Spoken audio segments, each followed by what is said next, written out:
In today's video, I'm going to teach you how to create inventory products in QuickBooks Online. If you sell physical items and need to keep track of both stock levels and product details, setting up inventory products correctly is an important step.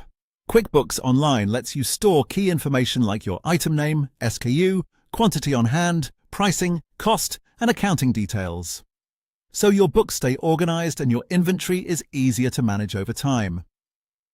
To begin, go to the top right corner of QuickBooks Online and click the Settings icon. From there, select Products and Services. This is the area where you manage the items you sell, whether they are services, non-inventory items, or inventory products. Since we want QuickBooks to track quantity on hand and cost, we'll create an inventory item. Once you're on the Products and Services page, click New and then choose Inventory.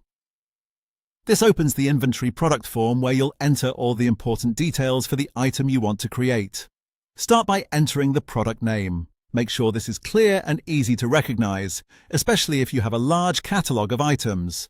Then enter the SKU, which stands for Stock Keeping Unit. This can help you identify products more quickly and keep things consistent with your inventory system. After that, select a category if you use categories to organize your products. Categories can be helpful for keeping similar items grouped together. Next, enter the initial quantity on hand.